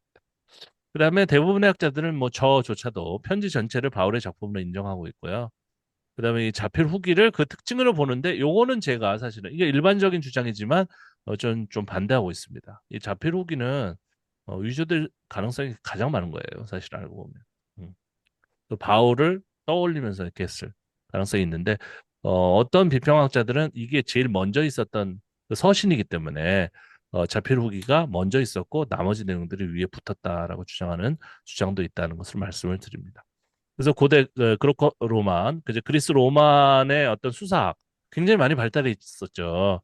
그래서 법정 변론 수사학적 내용도 많이 들어가 있었기 때문에 이방인의 어떤 글이다. 이방인을 대상으로 한 글이다. 그들이 잘 이해하기 쉽게 써놨다. 대조와 역설을 빈번하게 사용했다. 그래서 어떻게 보면 극단적인 글의 형식의 느낌을 주는 이유도 그런 차원 때문에 수사학은 고대 그리스 로마의 수사학이라는 것은 사실은 이분법적인 거거든요. 두 개를 나눠놓고 지금 모든 논리학이 다 그래요. 일단 1번 주장, 2번 주장을 싸우게 만드는 거죠. 네. 그래서 1번 주장이 옳다, 2번 주장이 옳다. 아니면 또 다른 뭔가를 생각할 수 있다. 이런 식으로 이제 발전하는 것인데 통계학도 마찬가지입니다. 통계학도. 그래서 이 약을 먹으면 사람들이 건강해진다. 아니다, 건강해지지 않는다. 이 두 개를 이제 놓고 싸우게 만드는 아주 간단한 논리거든요. 어떻게 보면. 그러다 보니까 너무 글이 거칠죠. 거칩니다. 그래서 우리는 이런 수사학을 받아들여서 이미 발전한 상황이기 때문에 1, 2, 3이죠, 우리. 최소한 다중적인 개념으로 수사학을 얘기하기 때문에 이럴 수 있습니다. 저럴 수 있습니다. 그죠? 요럴 수도 있습니다. 이렇게 얘기하거든요. 네 개가 되면은 그것도 또 이분법적인 수사학이 되는 거고요. 이건 좀 복잡합니다. 그런데 대부분 우리는 좀 다원적인, 다중적인 수사학을 얘기를 하고 있고 그러다 보니까 설득력이 떨어져요. 세 개의 주장을 하게 되면 설득력이 떨어져요. 가장 강력한 수사학은 말빨이거든요. 간단하게 얘기하면 두 개를 얘기해야 됩니다. 너 믿을 거야? 안 믿을 거야? 너 천국 갈 거야? 지옥 갈 거야? 그럼 금방 와요. 사람들한테. 그러니까 모든 교육의 핵심이 이거야 저거야. 이걸로 이제 가르치는 거거든요. 이래서 이 수학을 풀었는데 이게 맞아 틀려. 이거지 뭐 맞을 수도 있고 틀릴 수도 있고 그건 아니잖아요. 그죠? 그래서 이 이분법적인 어떤 수사학적인 그것이 지금까지도 성행하는 겁니다. 근데 인생이라는 것은 흑백 논리가 아니거든요. 또 그 회색적으로 뭔가 다른 차원에 존재하는 주장도 있을 수 있는 거거든요. 네. 그걸 얘기해야지 좀 현대적인 그 해석이 되는 건데 어렵죠. 사람들이 이해하기가 어렵고 우리도 지금 비평적인 건 얘기하는데 그럼 도대체 결론이 뭐야? 이렇게 나오잖아요. 그죠? 어, 바울이 어쨌다는 거야. 어, 예수님 믿으세요? 이렇게 나오잖아요. 헷갈린다는 거야. 음. 하지만 그 헷갈릴지라도 조금 이게 차분차분히 요건 저렇고 요런 배경이고 이걸 따져보자는 거죠. 그게 이제 비평적인 연구입니다. 요것도 그림도 이제 옛날에 그려놔가지고 좀 이상한데 그래도 내용은 많이 들어있어요. 그래서 이 그림에 이 갈라디아서의 그 상황이 잘 들어있다. 결국 사도권을 이제 주장하면서 베드로를 비판했던 이런 그림 가운데 율법 비판이 있고 할례 비판이 있고 죠. 이렇게 갈라지면서 이쪽에 우리가 이방인 중심의 교회를 세우려고 하는 것이다. 그러면서 우리도 뭘 주장해야 될 거 아니에요. 그래서 그리스도 중심의 구속 사상을 얘기하면서 율법을 얘기도 하지 말라라는 주장이 바로 갈라디아서의 핵심 주장이다. 이렇게 정리를 하시면 되겠습니다.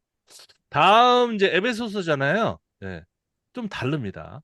그래서 시기적으로도 그렇고 조금 이 교회 안에 있는 사람들을 관리하는 차원이 많이 확대돼 있어요. 그래서 에베소서는 교회의 뭐 치리, 교회의 운영, 그죠? 그런 걸 위한 서신이다. 그런 글이다. 이렇게 하는 사람들이 있는데 그거에 비해서는 갈라디아서가 조금 이렇게 극단적으로 이분법적으로 주장을 하다 보니까 좀 거칠다. 읽으면은 굉장히 무섭죠. 어떻게 보면 막 그렇게 큰 소리가 나는 것 같은 싸움이 나는 것 같은 그런 거였었기 때문에 에베소서 읽으시면서 조금 이 교회들이 안정화가 되면서 이방인 중심의 어떤 정체성을 가지고 어떻게 정돈을 해가는지를 한번 살펴보시면 되겠습니다. 그 안에도 이제 원래 이게 극단적인 어떤 이분법적인 내용들이 들어있긴 해요. 하지만 어, 조금 유한 부분들이 있으면서 나름대로 자기 교회에 있는 신자들을 갖다가 관리를 하려고 하는 차원을 발견하시면 되겠습니다. 오늘 제가 또 몸살 기운이 있고 우리 하정원 선생님도 지금 몸이 컨디션이 안 좋으신 것 같고 김성환 선생님은 좀 괜찮으십니까? 저는 괜찮습니다. 부러워요, 부러워. 그래가지고 지금 방금 와가지고 판콜 S가 엄청 세더라고요. 판콜 S라는 얘기 몰랐는데 그 편의점에서 살 수 있는 판콜 A는 먹어도 효과가 없어요. 그래서 몸살 오기 전에 이거 하나 먹고 자야 되겠다 그랬는데 우리 김성원 선생님 오기 전에 우리 하정원 선생님하고도 얘기를 했는데 그거 잠깐 먹고 잠깐 눈 붙였는데 한 시간이 확 흘렀어요. 희한하더라고요. 자, 오늘 그 갈라디아서를 좀 살펴봤는데 이것에 대해서 우리 김성원 선생님부터 항상 뭐 이렇게 자료를 거창하게 준비하셔가지고 내가 위축감을 느껴요. 아니, 이렇게 잘 준비하셨는데 나도 제대로 PPT를 만들어야 되겠네. 말씀을 들어보고 그다음에 하정원 선생님 말씀도 들어보겠습니다. 사실 이제 그 마지막까지 올려놓고 월요일마다 이렇게 불현듯 갑자기 무슨 사역이나 모임이 생기는 때가 있어가지고 근데 이제 오늘은 그래도 좀 여유가 있어가지고 마지막에 이제 한 번 더 정리하고 이제 올린 다음에 이번에도 또 송 목사님이 또 한번 발제부라고 발표 시키시지 않으실까 막 이런 생각도 해요. 다음 시간에 하세요. 다음 그래가지고 시간에. 그래가지고 요새 이제 감마라는 이제 사이트에 가가지고 그 내용을 네. 가지고 PPT로 한번 만들어 봤는데 너무 좀 잘 안 돼가지고 그냥 잘하셨는데 말아야겠다. 이거 어떻게 만드는지 나는 모르겠는데 이거. 네. 이거는 그냥 마인드맵이라서 그냥 네. 이제 쉽게 하는 건데 요거를 PPT로 만들어주는 그런 프로그램 소프트웨어 자체에 그런 기능이 있으면은 네. 참 좋은데 어. 그런 기능까지는 없는데 그래도 여기가 비용이 좀 저렴하고 괜찮아가지고 이제 한번 그래요? 그 AI도 한번 들어봐야 되겠네요. 음, 그래서 네, 어쨌든.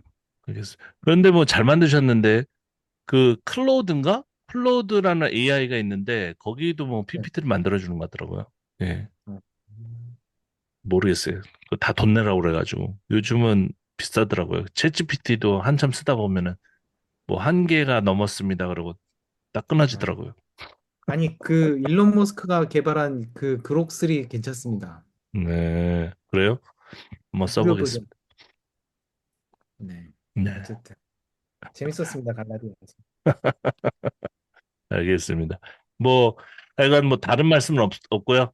하실 말씀. 네, 아, 음, 근데 확실히 그래도 이제 지난번에도 말씀드린 것처럼 이제 기본 레이어층을 이제 까는 심정으로 이제 이렇게 이제 내용들을 한번 분류해보고 이제 하는데 네. 근데 이거 하다가 송 목사님 그 책을 마지막에 시간 여유가 돼가지고 오늘은 또 한번 읽어봤는데 그거 왜 봐요, 그거. 그걸 먼저 보면 헷갈리는데. 네. 이게 진짜 클래스가 너무 다르구나. 못 끝냈어. 얘네끼리 멀구나 그거 하는데 아니고, 예, 근데 되게 기본 재밌어요. 개념만 잘 가지고, 이제 잘 또 탐험을 하는 거죠. 예, 성령 여행, 뭐 이런 걸 하는 거죠.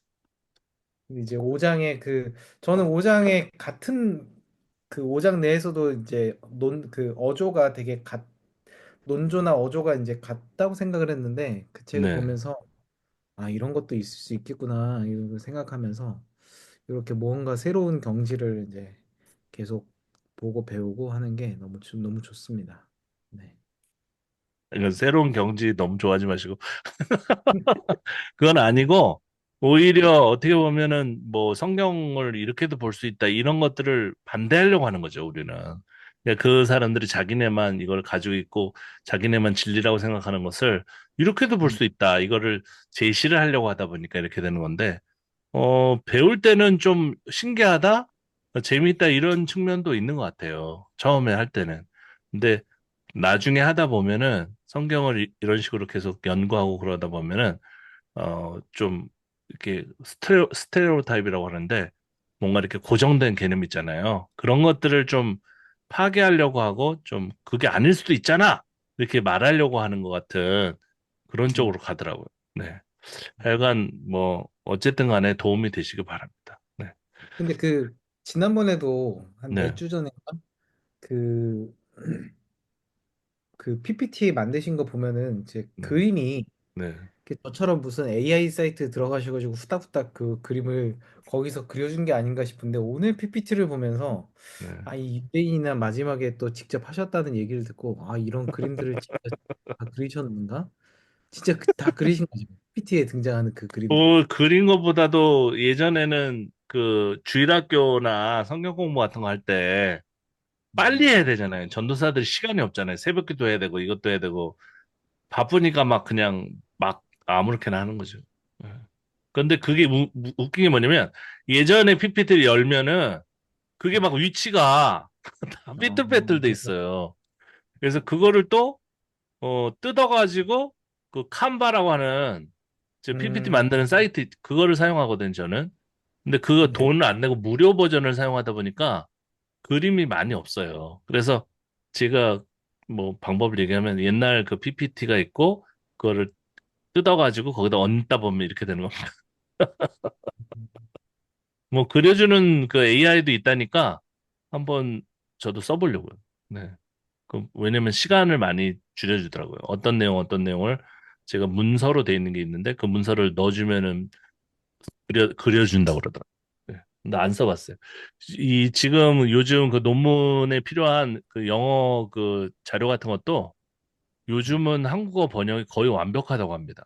그래서 써봐야 되는데 지금 번역하려고 하면 너무 시간이 많이 걸려서 저도 네, 써봐야 될 것 같아요. 근데 뭐 20만 원 낸다, 30만 원 낸다 그래가지고 엄두가 안 나는데 한 달마다 결제하는 뭐를 쓰는데 뭐 챗GPT는 뭐 3만 원인가? 그리고 뭐 이런 모르겠어요. 저도 써봐야 될 것 같아요. 왜냐면 시간이 없잖아요, 많이. 우리들이 살다 보면 바쁘잖아요. 더 잘 그려보죠. 제가 지금 아까 그림 이상하다고 하시는 거죠, 지금? 아니, 잘 그리시는데요. 요즘 AI가 엄청나게 잘 그리던데, 막 이게 현실처럼. 예. 네. 근데 그럼 AI 예. 그록3 한번 써보세요. 그거 무료 버전인데 일론 네. 머스크 얘기로는 앞으로 계속 한동안 이제 뭐 정해진 기한 없이 계속 무료 버전으로 계속 그, 배- 어, 그 공급하겠다고 하는데 네. 아 지금도 너무 그록스리. 탁월해서 제가 네. 챗GPT 그 설교 준비한다고 그 플러스를 한번 이제 한 달 써봤는데 네네네. 그거보다 그록3가 기능이 훨씬 뛰어나요. 아, 그래요? 그 돈 내고도 써보셨군요, 선생님은. 그, 챗GPT 예, 플러스. 예, 네. 한 번. 그 플러스는 얼마씩 내는 거였었어요, 한 달에? 그건 한 달에 3만 원인데 그렇죠. 저도 그렇게 근데 들었어요. 그록3라고 하는 그 무료 버전의 그 성능을 못 따라가요. 그래요? 그러면 뭐 네, 챗GPT 안 쓰겠네, 이 사람들이. 음, 그러니까요. 알겠습니다. 한번 소개해 주셔서 배워버리네. 감사. 한번 써보겠습니다. 네. 우리 하정원 선생님은 하여간 뭐 잘 지내셨습니까? 아프셔가지고 그 하여간 계셨는데 그렇죠. 뭐, 저는 안 아프다고 왜 오늘부터 이런지 모르겠네요. 음. 아파도 뭐, 그냥 그렇고, 주변 분들하고도 이제 떠들고 뭐, 대화하다 보면 많은 것들 또 생각하게 되고, 어느 음, 분은 또 상처받고 와가지고 저한테, 근데 교회도 좀 심한 부분들이 많아요. 음, 그리고 그냥 뭐 계속 저한테도 그런 얘기 많이 했거든요. 네. 3월 1일 날은 서울 가자, 막 해가면서. 그런 부분들이 너무 많아서, 난 서울하고 별로 안 친하다고. 갈라디아서도 이제 제가 생각하면서도 그게 이제 다른 복음이라는 그런 부분들. 이 시대에서 다른 복음은 뭘까? 같이 한 교회를 다니고, 한 목사의 설교를 듣고, 그 나머지 속에서 이제 살아가면서 또 자기 세계관들이 다 나타나게 되고 주장하게 되고 그 생각들, 고집하는 것들 여러 가지 부분들이 있을 때 또 강요까지 하기까지 상대방을 진짜 굉장히 좀 어떻게 보면 모멸한다고 할까? 이분도 뭐 신앙생활을 잘하는데 단지 전라도 출신이라고 해갖고 어, 이분한테 이거는 심할 정도로 그러면서 그걸 자기는 아무 말 못하고 했는데 저한테 와갖고 아 나 이것만 그 말할 대상이 있으니까 얼마나 다행이에요, 그래도요. 선생님이 대상이 돼주시니까. 그분 생각하니까 아 마음이 너무 아프더라고요. 아니 같은 기회를 이분도 이제 나중에 오셨지만 10년을 같이 다녔는데 어, 왜 사람들을 모를까? 제가 너무 분열돼 있죠, 사실. 그, 네. 이 정치적으로. 음, 앞장서서 막 장로님하고 뭐 이런 분들은 또 막 가야 된다, 뭐 해야 된다. 한 60%는 진짜 광화문으로 나가야 된다는 거고, 말하지 않는 사람은 한 20% 되고, 네. 또 적극적으로 말하시는 분들은 그건 아니다. 그가 아무리 그래도 현실과 이 상황 속에서 판단해야 될 부분들이 있다는 것들은 한 20% 오셨던 것 같아요. 네. 그래서 교회에서 좀 안타까운 게 꿈이라는 거 성경을 다들 듣고 배우고 했을 텐데 그렇게 많이 다르게 생각을 다니시다.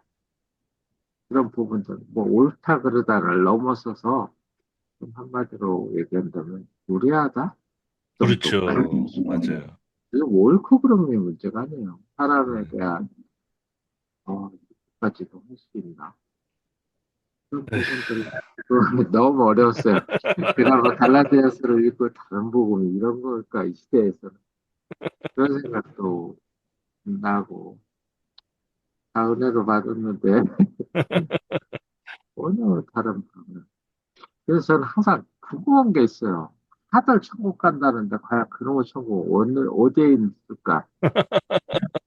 아니, 다 구원받으신 분들이 왜 이렇게까지 살아야 되지? 그건 참 어렵더라고요.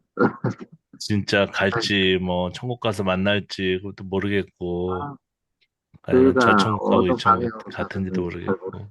예, 모르겠어요. 근데 옳고 거기 계신 그름을 분들이 막 차 대절해가지고 올라오려고 하나 보군요, 서울로. 봤어요. 네, 어, 대접해서. 1인당 대단하시. 3만 원 받고 버스 몇 대, 막 이게 너무 많아요.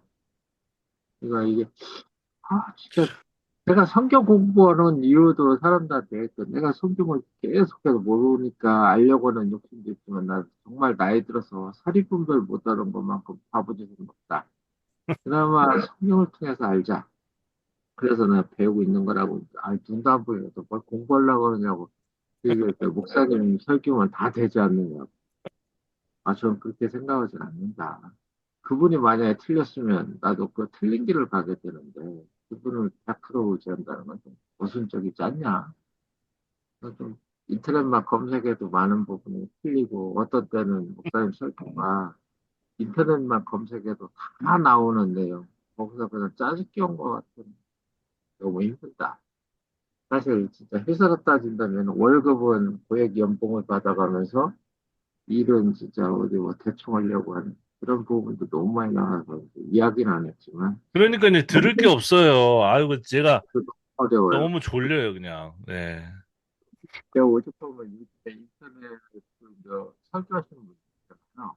네. 여러 번 찾다가 제가 좀 듣게 된 게 양희삼 목사님인데 예, 그분 거를 예. 들어요. 네. 그나마 좀 낫기도 하고 여기 이제 성서비평 비슷한 부분도 이야기도 하시고 네. 뭐 그분이 꼭 100% 옳다 얘기하진 않지만 그분도 이제 뭐 색깔이 있기 때문에 너무 한쪽으로 이렇게 치우치는 부분도 있지만 그나마 다른 분들보다는 낫다라고 생각한 정도지. 그분이 모르겠어요. 감자탕 교회가 저기 광염교회 목사님이시죠? 맞나요? 아니 아니요. 아니에요? 그분은 이제 교회가 않고 네. 그냥 유튜브로만 하시는 아, 합동 그러세요. 쭉 나오셔갖고 네. 예, 통신대 나오시고 아, 신대원 나오시고. 양이삼, 예, 근데 양이송. 네. 뭐 양이 3. 양이삼. 예, 들어본 것 같아요. 네. 그래갖고 뭐 거의 진보적인 목회자라고 남들은 뭐라고 하는데, 네. 음, 저로서는 그나마 좀 낫다. 음, 괜히 유튜브나 뭐 여러 가지 짜집기 해갖고 설교하는 것보다는 낫지 않을까. 그 정도. 그렇죠. 네.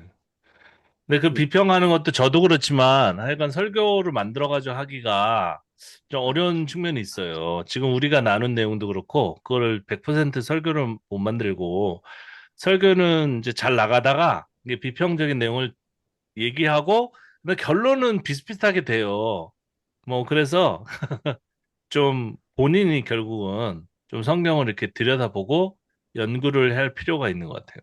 예, 일본 그 그리스도인들처럼 자기가 항상 성경 연구하고 원어도 배우고 막 뭐 원어까지 뭐 필요가 없겠지만 그래도 굉장히 열심히 하더라고요. 일본 성도들은. 예, 그런데 이제 그냥 뭐 아까 말씀하신 것처럼 목사님 설교만 들으면 된다. 이거는 아닌 것 같아요. 예, 이거는. 그건 뭐 아무것도 대부분 안 하겠다는 그렇게, 거죠. 네. 대부분 그렇게 하고 있어요. 그뭐 교회 봉사나 열심히 하고. 지난주 토요일에는 좀 심한 게 있었어요. 목사님 이번에 교회가 일부 땅이 팔려서 네. 사택을 새로 져야 돼요. 구성전이 팔렸기 때문에. 그런데 거기에서 이제 봉사할 사람 기공식 준비했는데 와서 청소도 하고 봉사할 사람인데 한 70대만 많이 나왔나 봐요. 여섯 명 나왔는데 한 분이 너무 힘들으니까 네. 아, 이런 거 우리한테 그만 시켜라. 아예 저희 뭐 알바던 청소실 분을 또 그냥 좀 투자해서 그분을 시키지 이게 뭐냐. 젊은 음, 사람은 하나도 없고 그래서 거기 왜 가셨어요? 그러니까 아니 그래도 뭐라고 문자도 오고 뭐 전화도 오고 그러니까 어쩔 수 없이 가니까 가보니까 다 노인네들만 왔더라. 그런 현실 속이죠. 그러니까 제가 봤을 때는 여기도 젊은이가 없는 거 보니까 10년 전면은 많은 분이 돌아가시고 그렇죠. 이거 어떻게 해야 될지 모르겠다. 빚은 엄청나지. 전에는 구성전을 팔면 빚 갚고도 넉넉하게 남았어요. 근데 네. 뭐 지금 빚이 계속 늘다 보니까 다 팔아도 안 되는 거예요. 빚을 못 갚고 또 이자를 또 내고 1년에 이자만 한 3억씩 내고 있는데 난감해요. 숫자는 없고 에휴, 그것도 또한 그렇게까지 빚을 많이 졌는지 그걸 잘 모르겠어요. 그런지. 뭐 이제 후세대한테 다 물려주거나 아니면은 아, 어디 넘어가겠죠, 후세대들이 뭐. 네. 있어야 문제. 이게 가장 큰 문제. 그러니까 내가 보면은 빨리 팔아가지고 빚 얼마 갚고 예 그렇게 하는 게 최선인데 안 하려고 그러겠죠. 그게 예. 안 되죠. 사택 짓고 뭐 교육관을 새로 짓자 뭐 아니면 수리해야 된다 뭐 한다 하다 보니까 그냥 어느 분이 그 얘기 들어 3억 내는 이자가 2억 내면 되는 것 같다고 1억만 아이고 참 그 말이 1억 2억이지 그 이자가 그렇게 나가는 거는 좀 그러니까요. 수를 내야 뭐가 되는데 그죠? 예. 계속 누구 빚을 돈인지. 걷어야 되는데 어려워요. 그리고 참 저희가 너무 갈라져 있어요 안에서도. 이게 싸움이라도 안 하면은 서로 이렇게 잘 지내면은 더 좋은데 아 이게 너무 참 음 안 가면은 거의 적군 취급해요. 어디 모임에 가자. 아니면 그냥 저처럼 마음 편하게 하려면 하고 말려 아무 대답 안 하는 사람은 아무를 안 해. 좀 반대나 뭐 하는 사람한테 굉장히 싫어요. 사실 저도 완전 어떻게 보면 저도 정치적으로 본다면 진보 쪽에 가깝죠. 그렇죠 보수보다는. 뭐 우리가 좀 신앙은 젊으면 보수에 가깝다고 해야 되나? 물들어서. 근데 정치나 뭐 현실에서는 그 상황 판단을 항상 보거든요. 내추럴하게. 결과물에 대한 판단을 놓고 거기에 대한 수긍도 하고 또 잘못된 부분들은 또 판단도 하고 그런 부분이기 때문에 많은 분들이 이제 지리짐작 자기가 주장했던 것들 그래서 갈라디아서를 보면서 정말 이게 다른 복음 아닐까 그런 생각 너무 많이 했거든요. 아프지만, 여기서 말하는 게 지금 시대로 따지면 이런 거 아닐까? 왜 교회가 많이 갈라졌을까? 그것도 남도 아니고, 아예 믿지 않는 사람들한테는 거의 사탄이죠. 교회 그렇죠. 나와. 네. 하여간 뭐, 이 그 성경을 우리가 짧게 봤지만, 이런 내용이 좀 그 교회에 좀 전파가 돼가지고, 이렇게 싸우는 게 능사가 아니다. 그래서 비슷비슷한 하나님을 믿는 사람들끼리라도 일단 교파 교단이 너무 많잖아요. 그러니까 그 하나가 되고 그렇게 해야지 다른 사람 볼 때도 덕스럽고 그런 거지. 이건 뭐 자기 지금 뭐 바울의 어떤 후손이라서 그런 건지 자기 그 주도권하고 이익 때문에 다 나누는 거 아니에요. 사실은 교단 이런 것도. 그 좀 부끄러운 저거죠. 하여간 오늘 힘드신데도 뭐 해주시고 뭐 두 분 다 이렇게 바쁜 시간을 내주셔서 감사합니다. 다음 주 또 뭘지 모르겠지만 다음 주까지 그 예. 에베소서도 이제 비슷한 관점으로 복음서부터 이렇게 봐왔잖아요. 좀 잘 읽어보시고 그 다음에 또 이렇게 좀 나눴으면 좋을 것 같습니다.